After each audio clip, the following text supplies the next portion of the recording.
Yes, guys. Yes, people. Welcome back to episode 14. Yeah, episode 14 of the Blue Balls podcast. A lot has changed in the last 2 to 3 weeks since the last episode. Feels already like a new Chelsea side, and it's only been outgoings so far. But we're going to delve into all of the latest transfer activity. Discuss Caicedo, Havertz to Arsenal, Mount to United potentially, or just the longest saga in history. Kovacic to City,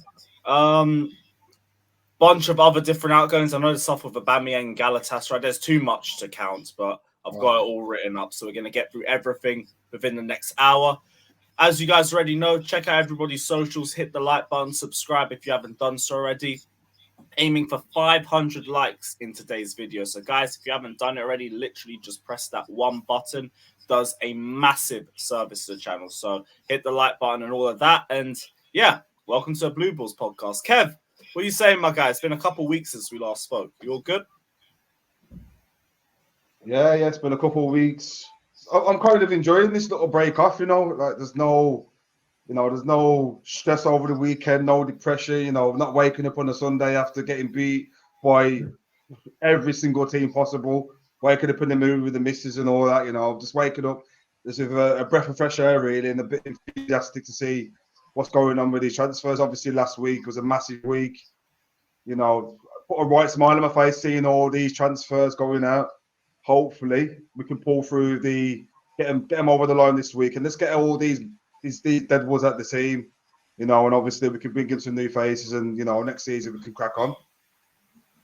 Hear that? Keep enjoying the clear out, and I'm glad you got a little bit of rest from Chelsea as well. I feel like we all could have done with it. Nina, it's good to have you back on Blue Balls. How's the last couple of weeks been for you?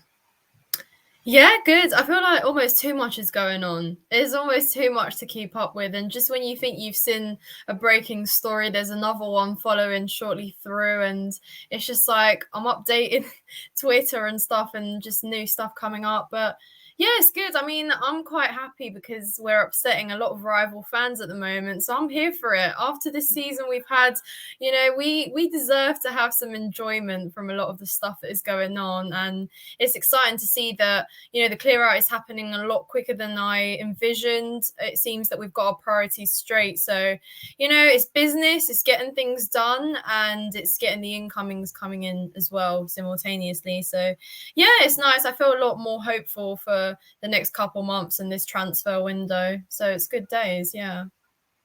Totally agree. I'm going to come back to you on the rival fans front as well. Keith, got a debutant on the show. Welcome to Blue Balls today. How's the last couple of weeks been? Peaceful. Not having to worry about coming home from Stamford Bridge after a bad defeat.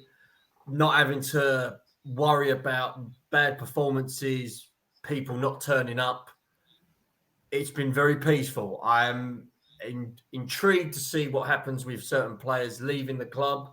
I know there's been obviously you're going to talk about a few that's already been confirmed or will be confirmed this week, but so many stories coming out about certain players maybe leaving. Listen, I'm all for it. So let's just see how it goes for the next sort of few weeks and once pre-season starts. Exactly. I think the perfect place to start, though, is some of the moves have already been confirmed, and I don't even know how we pulled this off. I feel like it's a gift from God that Saudi Arabia just got injected with £2 billion, and it turns out they need a bunch of big names. And who's got more big names for sale than Chelsea?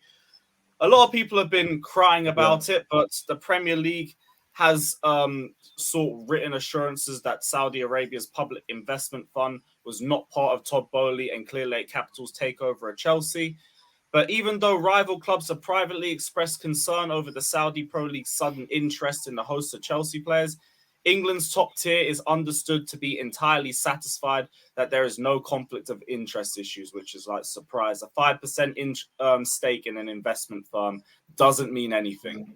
Who would have figured that one out? Nina, you touched on it, so I want to start with you on this. 4 players have already gone to Saudi Arabia. 5 if you include Kante on a free, but he's basically out of contract.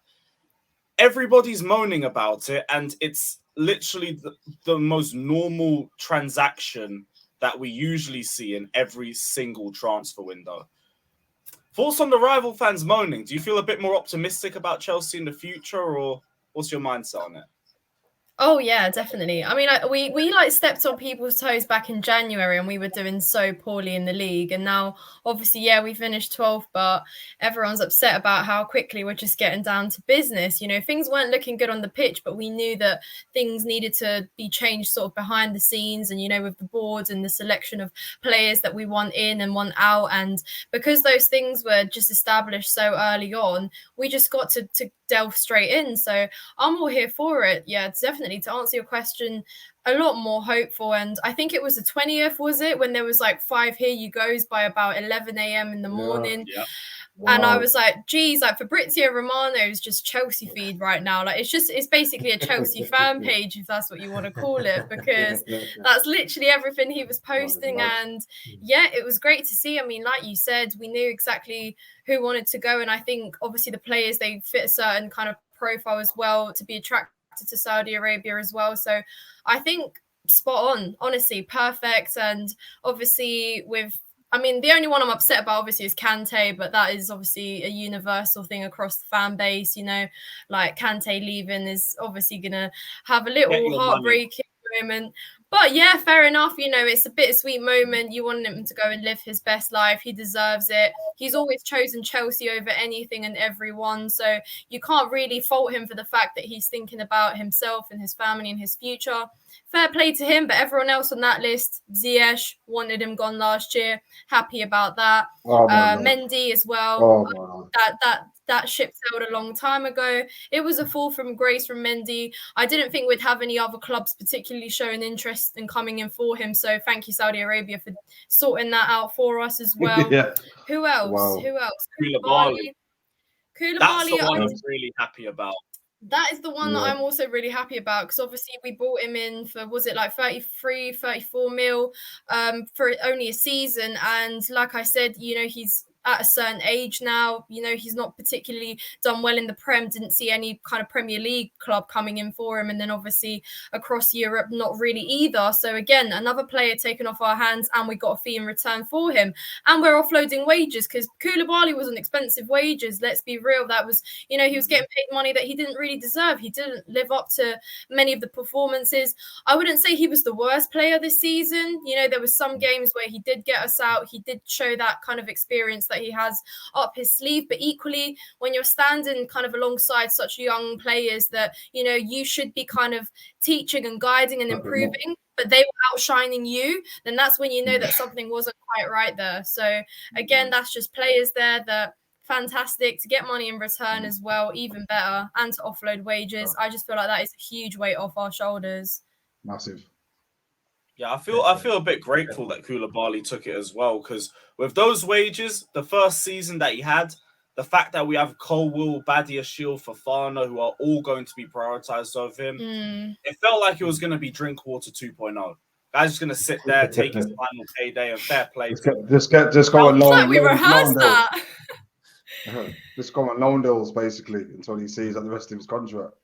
Exactly, because he was linked to Inter Milan before he went out to Saudi Arabia, and I thought that was it. Inter Milan, then probably Juventus the season after, and till he finishes. But obviously now he's got to Saudi Arabia. They've took him completely off the wage bill.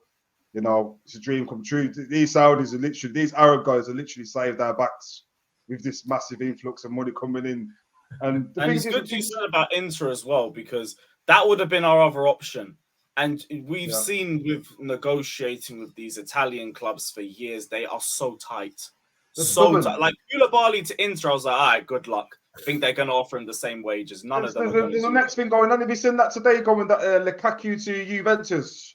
I've just seen that. That's the new one. Lukaku to Juventus, but Vlahovic. We buy Vlahovic and send Lukaku over there alone. That sounds like the amicable thing to do. Like if that was a situation which occurs. Inter can't afford him. They're trying to do like another loan with a 30 million obligation to buy, but that's another loan of us paying half of his wages and probably some stupid loan fee on top of that.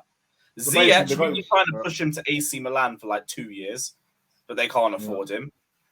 They spent 8 million on him in Saudi Arabia just to even bring him in. That's how tight the money is over there. So I'm just glad we got them off our books. Yeah, 100%. I mean, Koulibaly, he got to rep the 26 famous Chelsea shirt, came to the Prem for a year. What more could you ask for? Like, he's going to go get that bag as well. What did he get offered? Was it like 20 mil? 20? I think it was about 25 million. 25 I think million. around 35 million combined. 25, 35, somewhere around that. There you go. Happy days. I think they for took him. most of these players for just book value and then just gave them either the same wages or something a little bit higher. But if they've got the money and they need the players, yeah. But the thing is, they probably made the money back on these players within a week because shirt sales over there, their fans are absolutely. The fans have got that and the crazy as well. So they're probably shirt sales. A big name like Koulibaly coming from Europe, mate. His shirt sales money will speak for itself. They'll probably get that money back within a week. Tops, especially as Ziyech, Ronaldo. Ronaldo probably quadrupled his money that they paid for him within a day. Even shirt sales. And then the more players that go there, the better TV deals they're going to get as well. Yeah. Exactly. So, Which means more money will then come in. What was that? I was just going to say it's very significant for them because obviously with the TV deals, you're looking at with other players that potentially coming in. Abroad TV deals as well. So you could have other countries say wanting to maybe get the Saudi league. You know, more money coming in. They'll obviously look at this as a potential to maybe do this as more than just one transfer window. They might look at it. They're not stupid. They're not throwing the money into these players for no reason. They're in it for the profit. Basically, they brought Ronaldo in. They put all that money into Ronaldo because they knew there would have been a massive backdrop of other players wanted to come. Because if Ronaldo goes, that means other players are going to want to follow suit. So what happens then? You're going to see a snowball effect. All the players are going to want to go there. All the shirt sales are going to go up. TV sponsors, sponsorship deals. So basically, it's generating money for their pockets, even though they're probably trillionaires anyway. Still going to make an extra few quid on top of it. So it's a win-win for them as well, isn't it? Really. If they play their cards right, that could be a very big league in the next few years. Not in terms of like top 5 leagues or anything, but it could be a roided up version of what the MLS was meant to be. Because they actually they're working as a group and then they're moving the players around into separate teams to make them more competitive in general. The thing is, though, I'm a bit gutted because where's all ultimate team? Do you play ultimate team? Where are all the men going to be got an ultimate team now in FIFA? That's where FIFA's disappearing this year, isn't it? Yeah. But obviously, they haven't got the Saudi league on games and stuff. So even like Footy Manager, the Saudi league's not on there. They'll 100% have them in, if not this FIFA, the next one. Because they're going to miss too many legends if they don't. Yeah. Or you're just going to see them in Ultimate Team as like icon cards and bullshit like that. Yeah. True. Moving on. Let's go. Take a few more players. Yeah. 100%. Continuing on the outgoing front, though, Havertz to Arsenal. I don't think any of us predicted this when we were last streaming or at any points during last season, but great. Anybody worried? Keith, I'll start with you on this one. Any worries about him joining Arsenal? Me and Alex have been at each other's throats for the last year talking about Kai Havertz. You know, I've said for many, many months that we've underused him in terms of his best position. He's never been a striker. I think anybody who's been to a game or even watched it on telly can see Havertz is not a striker. I would be concerned if Arsenal play him as a 10, and then you've got Saka on the left, Martinelli on the right, and even Odegaard maybe as a deep line playmaker, maybe. If they play him as a striker, I have no doubt at all. He can't play as a striker. What we have done in this football club for the last 4 to 5 years, and this is probably my first little mini rant, is we don't really play players to their particular strengths. When you look at someone like Lukaku, who's a controversial figure, we probably play to his strengths maybe 3 times throughout his re-debut season, and then since then, not at all. Yeah, and I did see you that. Look at someone like Havertz as well. We'd never played him to his strengths. We played him out wide. Well, he's not a winger. He ain't got a lot of pace. You played him as a false 9. False 9 in English football does not work. Timo Werner as well. We had Timo Werner at the club. We played him out left on as a winger. He's never been a winger. He doesn't play as a winger for Leipzig. He doesn't play as a winger for Germany. He scores goals. What has he done for Leipzig this season? He's won them the cup, and he's been their main man. So for the last few years, Chelsea, when it comes to utilising players, hasn't been great.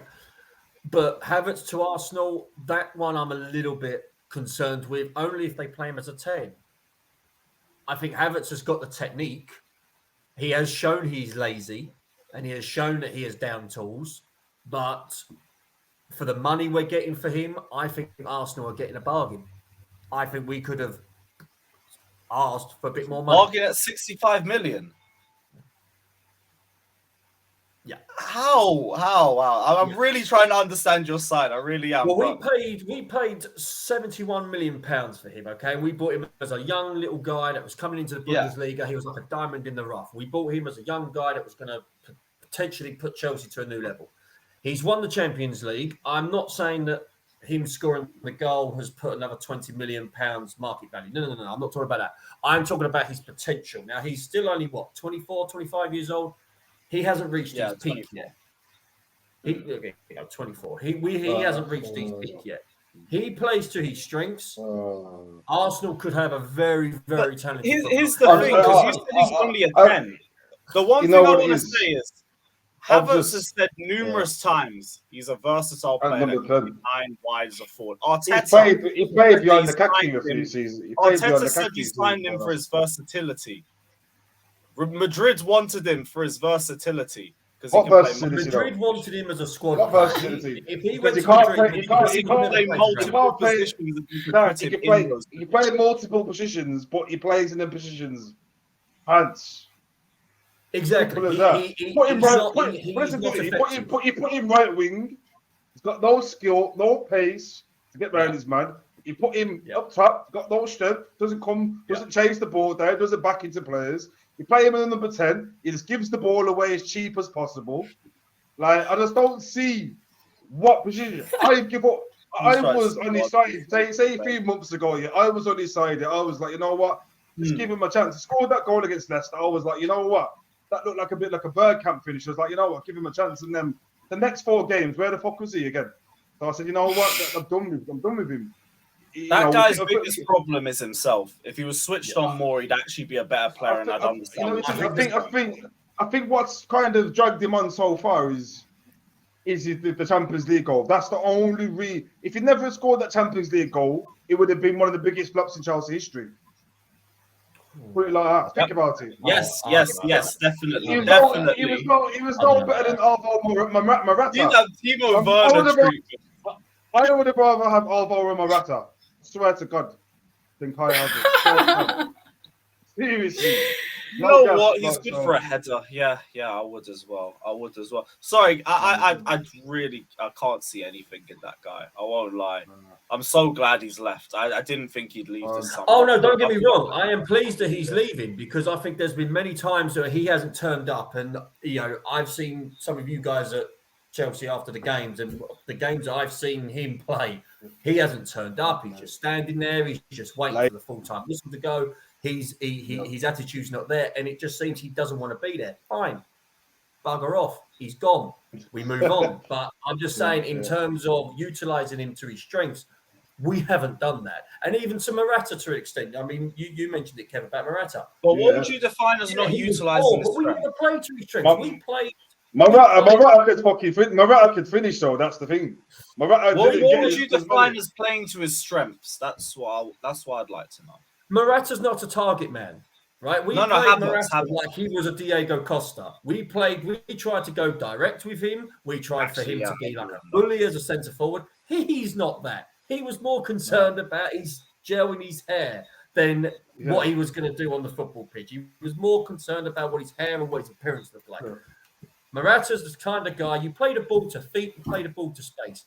We never did that. Lukaku, tall guy, strong man. Did we put any balls in the box for him to attack? No. We put the balls because his movement in the box is shit anyway.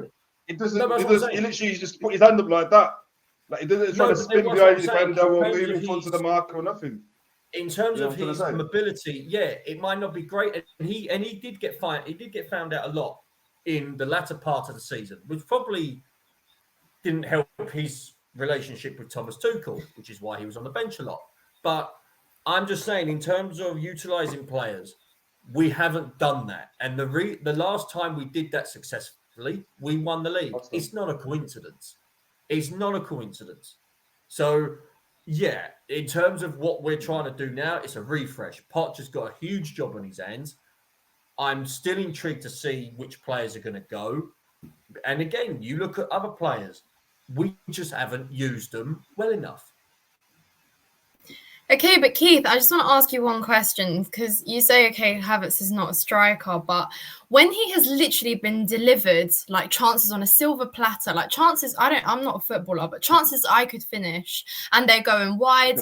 Like, I can't think of a moment where he's tested a goalkeeper well and truly, where he's actually, you know, had an absolutely amazing shot. And I keep saying this, you don't need to be a striker to be able to put a simple shot away. If it's there, you're in the moment. You don't have to be a number 9. You don't have to be the world's best striker. That is my point on Havertz. For me, Havertz has costed Aubameyang and Datro Fofana playing time. Those guys should have been getting a lot more minutes in that season. But no, Kai Havertz consistently occupied that position there. And also, if I was an Arsenal fan and my team had just been challenging for the title, you know, been so close to winning the title, and everyone thought that was what was going to happen back in January. You know, we're back in Champions League football. And then the first thing that my club goes and does in the summer transfer window is sign Kai Havertz for 65 million. I'm going to be turning around and asking some serious questions. And the thing is, the Cunha side that post side Declan Rice, City ain't gonna come in and grab him. Thank you. Why didn't they just put the money? But they into decided Declan to Rice pursue first? Kai Havertz. It's just, I don't know. I think if Kai plays as a 10 with players around him, that's going to make him better. Because again, we got the players to make players like that better? Probably not. Can Havertz, Ziyech, Pulisic? But you shine individually. Huh? If you're good enough, you shine individually, even if the system isn't good. Like Hazard when he was No, with us, I think that Thiago Silva. One main component that we haven't discussed yet, and I think a lot of players, again, which is one of the reasons why a lot of them are going, and we'll probably talk about Mason Mount later. Confidence. The guy has played with no confidence, probably for about 18 months. A lot of those players But why? have not played But why? with confidence. Keith, he had the confidence to shush the Chelsea fans after 0 goals and assists. Do you know what it is? You know, if you know, it's just for me. You can have zero. You can have zero confidence, but when that ball's there, you still fucking run for that ball. You can have zero confidence. When a man comes with a challenge, you still hold him up. You can have zero confidence, but when you get 5 chances, you put on 1 away. Like confidence is not one to close down a ball. I've never seen Havertz close down a ball, even when he was on form. When you're on 200 and something grand a week, there you go. You should be doing that as a minimal, and he hasn't done none of that. So you can't blame confidence on some of the shit that he's been doing. It's just blatant fucking. He's just being lazy. He's just lazy. He's not fighting for the badge. Obviously, he doesn't love Chelsea because he's going to fucking Arsenal anyway. So there you go. It's the proofs in the pudding. Guy needs to go from day one. He doesn't have to love. Listen, he doesn't have to love Chelsea. He's not going to be down as a Chelsea icon. He's not going to be down as a Chelsea legend. What I think that Havertz needs to do is, like, again, we'll talk about Loftus-Cheek. These guys need to go for the sake of their careers because they're stagnating. A lot of these players need to leave to freshen up their careers. He goes Arsenal and does badly. Fine. Whose fault is it? Is it the club that signed him or is it him? For me personally, I still think there's a player there, but only if you play him in his right position. He's not a 9. Granted, he's terrible as a 9. He can't score from for headers. He don't play. He says he's a 9 though. I just think he's not good at it. Nice shit. Who says he's a 9? Havertz. He said it in numerous interviews. Well, I'm sorry. He's been No way, yeah. he has been let down badly, and he's been advised badly. He's definitely not a 9. This You've is the seen thing. it, He says he's Nina a has seen it, striker. a lot of He Chelsea gets fans have given seen a it. lot of chances per game when he plays. No, We play I better as a agree. He team has. when he's up front compared to an Aubameyang or a Lukaku. But when he gets put in the positions, when he gets given the pass in the right opportunity, his finishing is awful. It's horrific. Or he's offside half the time. He's got the second highest offsides in the league. So it's either just a little case of both. Yeah. That's the thing. Granted, His application to me has been his biggest problem over the last 3 years. I get the idea of Kai Havertz. I really understand it. But he is his own problem because he hasn't improved. 3 years I've watched him play for Chelsea, game in, game out. I haven't seen him improve a single aspect of his game. No. Not a single aspect. He's the same guy who walked in the door. Just with a but if that UCL. can be done, to be honest, yeah, as much as you say that, a majority of it's down to poor management as well. Like obviously under Tuchel, I think if he had a better run under Tuchel, who knows what would have happened last season. But when you think about, you had Potter as his manager last year, you had Lampard as manager last year. These managers are not going to improve you as players, and they can't even improve a team structure. They can't improve. They're not set up for that. So he has had a bit of bad luck in managers and this and that. But when you look at the whole picture, when you think that the only thing he's done for 75 million scored a Champions League final, and that's off the top of my head, that's the only thing I could think of. And we've kept him for 3 seasons, so it's time to go. And I would have took 40 million pound from 65 million pound Arsenal. Really insane. Great. And Todd Bowley, by the way. Because you could have just accepted 50 and ran. I don't think it's Todd Bowley. I think it's the people behind the scenes that have done it. He's got his new buds now, isn't he? Yeah. They're doing business, and the thing is, they're sticking out. They're not budging behind their price because obviously, basically, we want 60 million pounds. Man United offers 55. We have said we want 57 million pound or nothing. So basically, they're saying no. It's either you're paying the money for the players or you're not having them. And this is good because these are rivals as well. So they should be paying over the will for these players, especially players that, we thought that were going to be part of the team for a long period of time. So they've got to take their money out of their pocket, and they're paying the money for these players. And obviously now, once we've got these players in, got these players at the team, we can build and bring players that want to play for the club, want to fight for the club, and love the club with passion. And as I can see with the players you're signing now, signing in Cuckoos, and these players fight for the badge. In Cuckoo doesn't stop running for that ball. 90 minutes, that guy will chase down every single ball. He will not stop running all game, and that's what we want to see as fans. We don't want to see players like Kai just walking around the field. When he comes to getting the ball, he's not dropping. When the ball's at top of the pitch, he's not chasing the ball. The man's on 220 grand a week or whatever he's on. Not acceptable, man. Not acceptable whatsoever. Just glad he's gone. On to someone else who could or should potentially be leaving the way things have been progressing over the summer. Mason Mount. This situation just gets uglier and uglier as the day goes. The latest we've heard was that Chelsea rejected a third bid from United, which was 50 million plus 5 add-ons, and Chelsea made a counter proposal of 58 plus 7, and they've offered to meet Manchester United to find a solution together. Mason Mount has said he's not signing a new deal at this stage, as representatives have said there's no intention to extend, and he's either going to leave on a free next season or he's going to leave this summer. He wants Manchester United and only Manchester United. There are a couple pieces saying that he's willing to stay for the season, but it's, again, a nice way, in my opinion, of saying that he just wants to leave on a free. If he stays next season, and we know he's going to Man United, man, I will be, even though I did say I do love Mace, and I think he's where I actually did love him. But if he stays next season, I know he wants to leave. He's getting booed every time he touches the ball from me. I don't give a crap. He shouldn't be in the squad. He should just put him in. If he doesn't want to sign any contract, and nobody wants to pay the money, put him in the under-21 development squad and let him rock for a season. That's it. Send him to Strasbourg. They need players. Teach him a lesson. For a reason. You might as well use it. Teach him in the lesson. Yeah, he should not be in the squad. I don't even want this guy coming back to pre-season because this will be like the Lukaku thing where you just got a toxic player in the squad ruining everything. That will be the worst. That will be like a plague for next season as well. I think that is enough to set things off for a bad note for the rest of the whole season. That's just how dramatic it can be. If Mason Mount somehow finds a place in any of our starting lineups next season, that just sends out an all-round bad message to everyone we've signed, to everyone we've brought in, to just our principles as a club, everything. I just see this being so foul and toxic if Mason Mount stays. Just honestly, get him out as quickly as possible now. It's just at that point.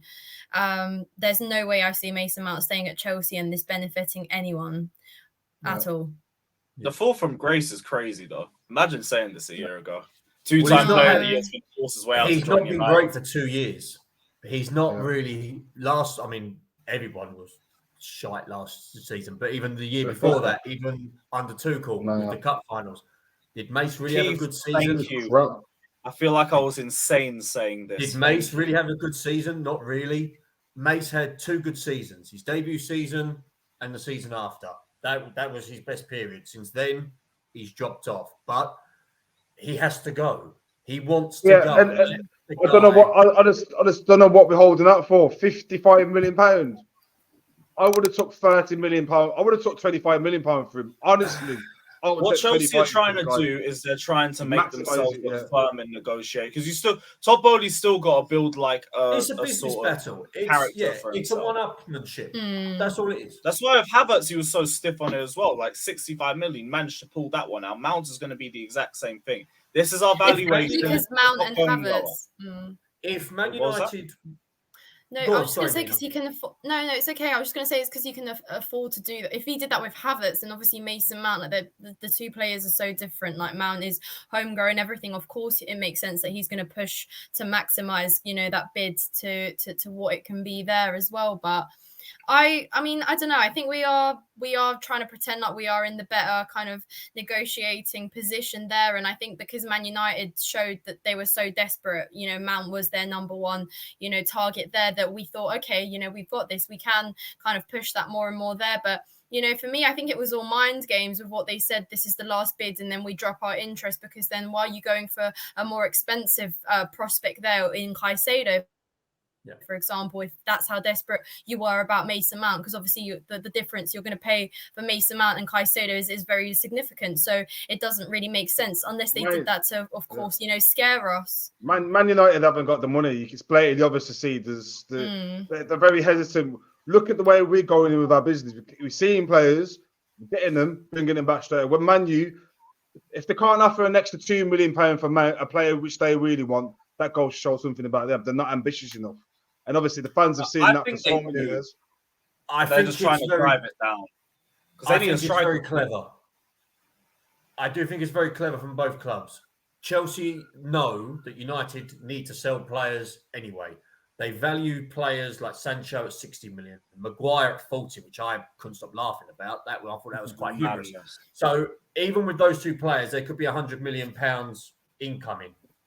Chelsea know, right, this is our valuation of the player. If you really want him, pay what we're asking for. Mason obviously wants to go. Man United obviously want him. Chelsea obviously need the money because of FFP and because of other matters. So let the guy go. I think that even if United put a 55 plus 7, I don't see the logic in rejecting it. If I would be astonished if Mace is there come August the 13th and we're playing Liverpool. I'll be amazed if he's there. If he is, he ain't going to be playing. No, as you said, if he starts, I don't even want him in the squad. Don't want us. Enough's enough now. This is dragged on for nearly a season. This situation. Yeah. Enough's enough now. It's either you rot in the under 21s until the contract's up, or somebody comes up with the money and you go. Simple as that. You can't have these kind of players. I would like to put it both sides of the story. I think Mount for the last year or so has been treated horribly by the club, horribly by certain supporters, and horribly by the media in terms of the fact that it's been brought on himself though. Like end of the day, this is what I disagree with that. I think the media's been backing Mount in all honesty. If you want 300 grand a week, yeah, you pull your socks up, you pull your sleeves up, and you fucking fight every single game. Yeah, his performances have not even matched 120k a week. So why the fuck is he coming? I agree. That's the reason why he's getting stick, because he never wants to sign a contract. Okay. He could, if you want the 300k a week, you got to justify the club paying you those wages. If you ain't willing to roll your sleeves up and fucking fight for that badge and fight for the team, obviously the fans are going to turn against you, and that's what's happening now. When he looks over at training at Cobham and he sees Aubameyang has come in £300,000 a week and Aubameyang has done nothing. When he looks over and he sees Raheem Sterling, who's meant to be this great English winger, he hasn't done anything. He hasn't pulled up any trees. He's on over £300,000 a week. Mason is on allegedly less than £100,000 a week. He then sees his good pal Reece James get a bumper new deal mid-season. He's on what, £250,000, £280,000 a week. Mason's obviously looking and going, why are these two in Aubameyang and Sterling getting this price? When I've been here from the start, when I've come in through the ranks at Chelsea, I've been through the good times, the bad times, and whatever. And he's basically been our go-to guy. He's been the guy that Chelsea fans want to put all their faith and all their hope on. And he sees these two guys come in with a heavy price packet and heavy wages. He's going, well, why are they getting that and I'm getting this? I can see from his point why he feels he's been undervalued. But they're more proven than he is. Pardon, sorry? They're more proven than he is, though. That's the thing. Except for Reece James, I could argue Reece James is the best in the world in this position when he's fit. So I can't say that now. Reece James, I can see where Mance would be frustrated with it. But what you're going to think is, you got to think of your own position in the team, your own valuation. If you've had a pants season last season, you've had a pants pre-season, and the first few games of the season has been pants as well, you can't be looking at what Aubameyang and Raheem Sterling are getting. You've got to be looking at yourself.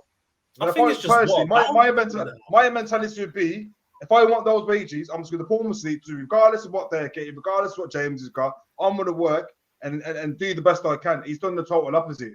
There's so different I think it's more about real players play for the budget. Look at Dennis Wise. He was probably on about 15 grand. Okay, different era. What do you think they were complaining about the wages? I'm sorry. No. But what I'm trying to say is they fighted for the badge. Yeah, they fighted for the badge, not the money. Mount's thinking about the money. So obviously his heart's not in the club. Full stop. Can someone remind me what contract we offered Mason Mount? Like the last one that we would have offered. I think he was offered a 1-year extension with a pay rise up to around 200k a week. That was the last amount that I heard from 200k a week.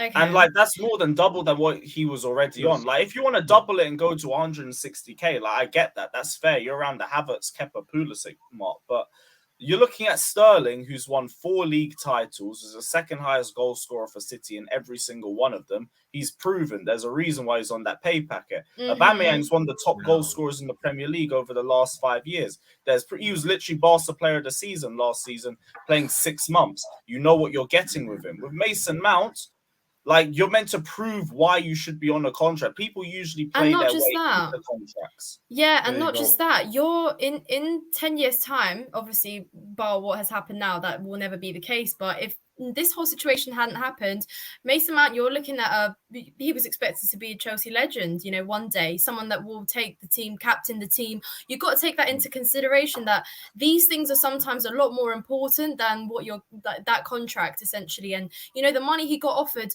wouldn't have been such a bad starting point. He's 24, and I get that, but you're looking at a long run at taking Chelsea to prosperity in the future, to winning a lot more, to getting onto the level of the likes of Sterling and Aubameyang, if you want to say, in terms of well-established players. So for me, that is what I'm disappointed about, is that the priority was different there. So that is why now I'm struggling to believe that he did have the club's best interest at heart, of course, because like you said, that contract, I'm pretty sure was I'd say was a fair contract to offer Mace in terms of, you know, kind of what he has been doing, and, you know, yeah, player of the season, back-to-back seasons. But for me, it was always the kind of the long run, because, you know, we were looking at him thinking, you're a future Chelsea captain. You know, if you look at the likes of who is at Chelsea right now, obviously not anymore, but you would have said, you know, you got your proper Chelseas in Reece James, in Azpilicueta, in Mason Mount. Who else would you have said? Thiago Silva. But you know what I mean in terms of those homegrown players that have literally been at Chelsea from day one. For me, that is why I completely went from 100 to 0 with Mason Mount, because I too adored the player. I can't say I didn't. You know, very fond, had a good place in my heart. But for me, that is just how I'm looking at it now. It clearly seems that his priorities are different. He let the money get in the way of the. If he got his head down last season and just about all the crap that went on with the club, got his head down, guaranteed he would have probably been seeing 250 now, 100%. But what he's done is he let the money and all the other situations of other players get into his head. It's not progressed his career as better as he could have, and now he's looking at being dropped from Chelsea's team, not having a team next season because he's out of contract, and teams don't really want to play the money for him. So he's left himself in a pickle, and really all he had to do really is get his head down, fight for the club, and he'd probably been offered one of these 10-year bumper contracts I've been given out. He'd probably been running 300k. You see what I'm trying to say? He's been wrongly advised. Whatever he uses, his agent or whatever, you know, he's been wrongly advised. He's taken the wrong decision, and obviously he's paying for it now. But you know, I just think that the whole situation's toxic. It's been going on for the last season now. I've had enough of it. He's performed. I went to his last performance, Villa away, where he scored that free kick. I think it was like Potter's 4th game in charge or something. That was the last game he actually played at a level. And we're still talking about it now. After 2 transfer windows, we're still talking about if Mount wants to stay or go. Just take 40 million, take whatever has been offered for him, get him out of the team, and let's move on. And let's stop talking about Mason Mount now. It's done. It's clear that he's not got a future at Chelsea anymore. So, like Kev said, I agree. We shouldn't be dwelling on it too much. Like, no player is bigger than the club, period. We're working on things for the future now. We're bringing in players, locking him in to 6, 7, 8 year contract deals. You know, young players that are yet to kind of improve and obviously get up there and stuff. So, like I said, I don't see Mason Mount staying at Chelsea anymore, and I wouldn't like him to. So, funnily enough, there's better attacking midfielders in Fulham. That Paulino, whatever his name for Fulham, was better than Mount last season. Would you agree with me? Yes. Yep, I agree. There you go. I'd take Paulino at Chelsea today if you weren't worth like 100 million or something. Like, I can see the argument that, I mean, of course it was, I see why people obviously went through moments where you look at the ownership last season and you think, do you know what you're doing? And is there actually a vision here? Are we going in any sort of direction? I see that. Obviously, a lot of players felt let down, disappointed, were upset with the club. That's normal. We as fans only see kind of what we see on the pitch, what's presented to us in the media. But of course, we're not stupid. We know that there's relationships in those dressing rooms. We know that there's stuff happens, you know, between owners, between players and coaches, and we know that those relationships were just very messed up. You know, we went through a season where we started off with Graham Potter, brought back Frankie Lampard. You know, think about the players that are spending all that time on the training ground, in the dressing room. So I get that. So I'm not going to just look on surface level. I get that there is other things going on as well. But what is disappointing is if you've been at the club forever, one bad season, and perhaps obviously the takeover was going to be always difficult. Things were never going to, kick off smoothly, because that's just not how life works. But if you believe in your club, you love the club, you believe in a future project, and, things changing because Abramovich regime is over, we've got to shut that door, lock it, it's gone now. So to look forward and to be excited about that, it just looks like he kind of turned his back and said, well, I don't believe in the ownership, I don't believe in the future, and I don't believe that, frankly, Chelsea is going to get anywhere, so I'm just going to choose myself and let all the fans down as well, because frankly we're still supporting the club.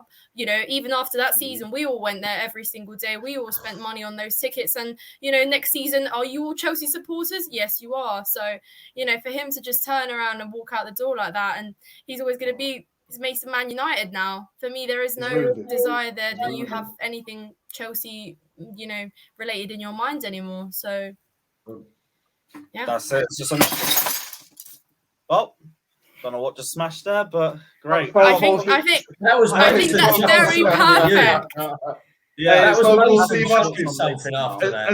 A Stone Cold Steve Austin entered the building. Yeah? Broken, done and dusted. That's the dream there.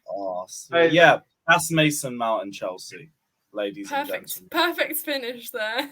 Oh, What a mess, man. smash that Leicester mate, man. Fuck it. Wow. Yeah, Bonnu Mount, hold that. Right, where should we go to next? Right, one thing I wanted to ask you guys about, because there's been reports about Kepa potentially being our number one again for next season.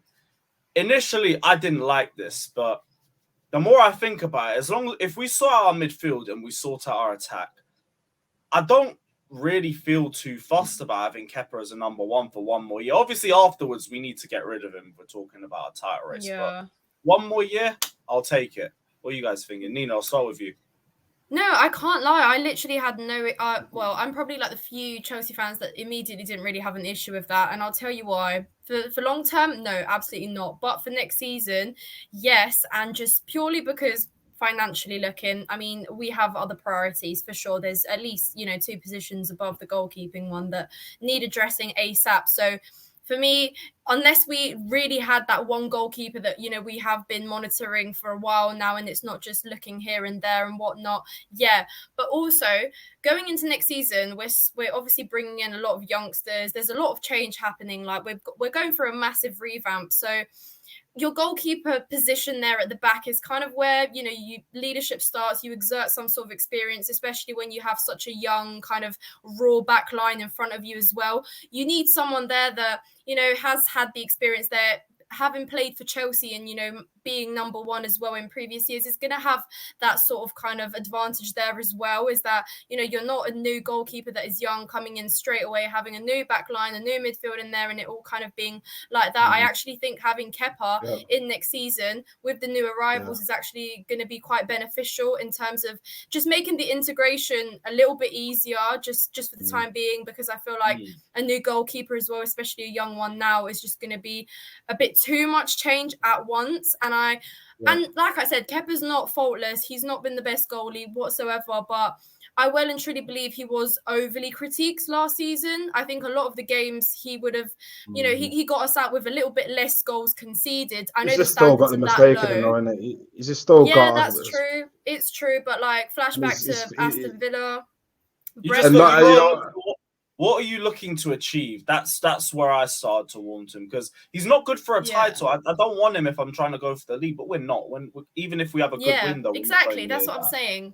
We're looking to obviously get better in terms of attacking and kind of, playing creative football and obviously addressing that kind of goal scoring problems, because even though we were so shit, we still had the better defensive records, among other teams in the Prem as well, which is crazy to think. But, that just goes to show if you stick with a little bit more experience at the moment, I think that goes a longer way than bringing in a new goalie right now and kind of risking, that not working out as well a little bit. I just think one season is not going to be so bad with Kepa there. Kev, what are you thinking? I wanted to get rid of him, bro. Like, seriously, man, the guy sucks, man. He's every season, man. Like, he just saves that you can get down to, and you let sustain. It's going to be the same next season. So I hear it, but I know it's rare because we didn't have a lot of good games. But the games that we did play well in, there was games where Kepa didn't have to do anything. Like, the defense did its job. We controlled the midfield. The attack was the attack. They won't score to save their lives. But the rest of it was controlled. I think if we get to that point and our defense is solid, then there's less shots on Kepa. The only time I've really been concerned about Kepa is whenever Lampard's in charge, because the whole system's just a giant mess. There's so much space in the midfield, and they're like, cool, let's just have a pop at Kepa, and then he's more susceptible to long shots. I think with a much better system, less shots on goal, he's less of a problem. That's the way I kind of see it. But he's still everything about him, his distribution and everything else. When you get to that ball and, you can make an easy pass and you just kick it out of touch and, sorry. But, like you said, we're not challenging for the Prem anyway. And I think that position in the goalkeeper, as a goalkeeper position, is not priority right now. I think is we need some attackers. We need a striker. We need another attacking midfielder. We need a defensive midfielder. That's what we need right now. So if you look at it in that sense, it's probably smart to keep him around. I think with a goalkeeper as well, as Nina said, you need the experienced talker to organise these young. Say if we've got Fofana and Badashile, you need someone behind them to organise and help out in that sense. So and he did that even in this season. He did that. I saw Kepa in many games kind of gather them at the back and shout at them, scream at them. He does have that in him, which is still a decent quality to have. Quietly, I think the vice captains. But I think next season we've got to go out. Doesn't matter how much money we spend, we've got to go and smash another 75, 80 million pound to keep if we have to. But let's get someone who's got better distribution, better shot stops, just does the basics right. Kepa will go out and pull against Villa again. He pulled off the best 3 saves I've seen live in my whole life. Like, I couldn't believe I was stood there thinking, goal. He pulled off 3 brilliant saves. So he has got that in the locker. But when it comes to saving a little shots in the corner where anyone can get down to, he'll just go down and you just knock it into the net. I'm just like, fuck's sake. You know what I mean? So, we've got to look to obviously improving that position next season. But for now, it's good business keeping around, 100%. Yeah, Keith, what's your thoughts on the idea? I'm so glad I missed the start of it. Basically, there's reports saying that Chelsea could be looking to have Kepa as a number 1 for next season, because we've got to focus on midfield and attack. I kind of get it. I don't really rate Kepa, but I'll keep him for 1 more year because it's top 4, and I think he can get us to that. But what's your thoughts, bro? There's a reason why Kepa's still at the club, because no other team is willing to pay anything that we've paid for him. He's not in the best 10 keepers in the league, let alone being the best keeper for Chelsea. I find him very frustrating to watch.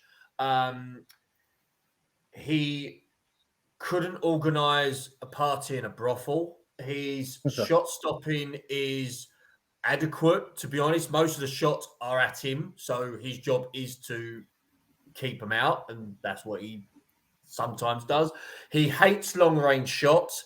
If you're a defender and you've got Kepa behind you, are you really going to have the confidence to go, yeah, we can keep a clean sheet today? You can't. There's been better defenders in front of Kepa that have struggled because when they see a shot that's gone in after 30, 35 yards and they see Kepa, they're like, confidence gets knocked. Crap, not again. And Kepa couldn't catch a cold, let alone the ball, on a large parts of his time at Chelsea. The guy is a number 2 at best, and it doesn't surprise me that he's still there because no other club's going to buy him. And if you put him out on loan for 2 to 3 years, which is probably the best thing for him, what do you think about this one then? Obviously, Leeds have just gone down. Yeah, Leeds have gone down. What's have him either. I think he's Melian. No. That's another Kepa. Kepa. Yeah, might as well just keep him. Kepa seems like a nice guy, and I wish him well. And I'm glad that he's, at least there have been times where he's actually fought for the shirt. A lot of players haven't. So I appreciate him for that. But he's just not good enough. He's an average keeper.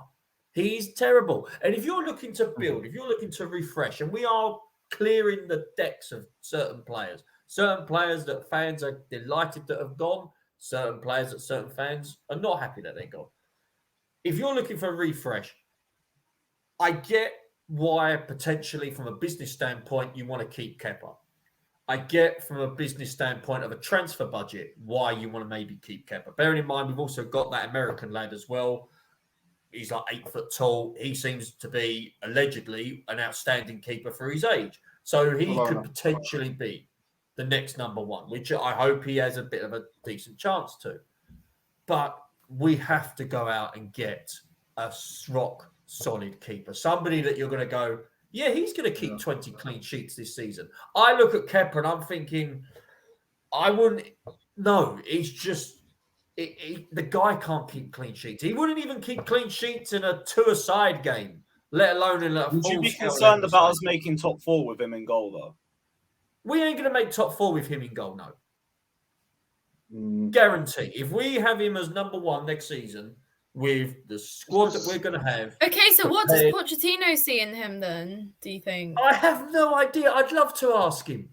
I'd love experience, and he's got that.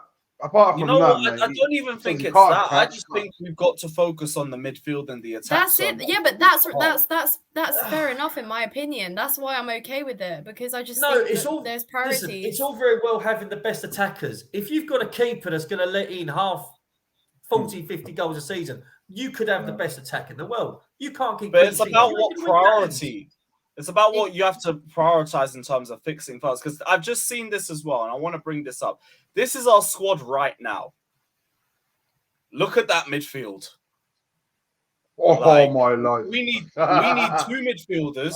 We probably need another striker before we even look in goal. Personally, we need 3 more midfielders. Like that, we ripped everything out, and I get we want to rebuild it bigger, but crap. We need another 10, to be honest. Can I make a couple of suggestions? Oh my life! Can I make a couple of suggestions? That we finish the top 4 with that team, nowhere near. Like that team's another top 10 team. That, like, no exaggeration. You've missed a couple of players on that list that I wanted to. Like, I'm being serious. Look, who's missing? Wait. Who's missing, Keith? Right, you've got the Brazilian lad Santos, who is getting his work permit, and he will be part of the pre-season tour. There's been a lot of good things said about him in the recent World Cup, and there's a reason why there was some big clubs annoyed that they missed out on him. The likes of Barcelona, the likes of Real Madrid, the likes of PSG were annoyed at the fact that we got him for a snip around 14 million quid. So he potentially, not saying he's going to be playing 38 games next season, he potentially could be a star midfielder. So he's going to be in the midfield. You've got the Italian lad again, who the lad who was on loan at Reading last year. Casady. I think he's going on loan though. If he's going on loan, then fair enough. But he has to go to a Premier League club. There's no. That was going to go to a Premier League club. Yeah. There's no point in him going to a Championship club. But in terms of pre-season, for what we have now, he's still in there. I think that at the moment, yes, we do need a couple of midfielders. I still believe when you're looking at improving on last season, and we can massively improve on last season, but we are missing one key component, which is massive for a successful team. Where is that spine? Who can you name me in that team that is part of a Chelsea spine that's going to go forward? I see Enzo. No spine. Enzo in midfield, yeah. Defense, yeah, I could see Fofana or Badiashile or Colwell, yeah. We don't have too early to go with Santos. For me, at least. No, I agree. I'm just saying, in terms of an option, there's a bloody good player there, and he is an option. And in terms of what Chelsea are trying to build, he's on that list. If you want to play at the moment, again, you talk about priorities. What's Chelsea's priorities? Chelsea's priorities is to get players out the door. I look at Pulisic. If he's still part of Chelsea's team in September, you talk about toxic. You talked about players not wanting to be there. That guy does not want to be there. I agree. That guy does not want to be there. Cucurella, I think there is a player there, but he has been misused. He has been abused hugely, and he has played poor for Chelsea. But there is a player there. He needs to go. And I look at someone like Sterling. He flatters to deceive. For me, I thought we was nuts to pay City what we paid for him. Why are we buying someone that Guardiola's more than happy to let go? I thought that was a desperate move on our part. And Mudryk, I think there's a player there, but he's going to have too much, I think, pressure on him, because if he carries on playing like he has done or producing average performances, fans are going to get on his back. But I agree, midfield is where we perhaps need to strengthen. I'm just looking at that team right now, though, and I'm thinking, wow, what happened, man? Like, what the hell happened? Where's Cole? Where's Drogba? Where's Essien? Where's Ballack? Really, Where's Carvalho? I'm not even looking that far back. I'm thinking from the Champions League winning team, the heart of that club, the DNA of the club, the players that drove this club forward. That even Jorginho wasn't the best footballer, but he was a mouth in there. You've got to replace them with freaking Gallagher and Chuck and Wenkart, the only midfielders to play with man like Enzo. Like, what the hell? Like, guys, half these players haven't met, or some of them have 10 minutes ago. Yeah, we need 3 midfielders and a number 10. No gas. Like this is probably like a striker too. I'm worried. Yeah, I'm worried with that team there. I'm actually worried. We do need worried really, but like I'm thinking like Fulham are going to turn us over, do the double. Like little teams are going to do doubles over us with that team there. No shit. So nothing's changed. So we've got to start. Like the board and Posh and them man, everybody, they're gonna start moving quick.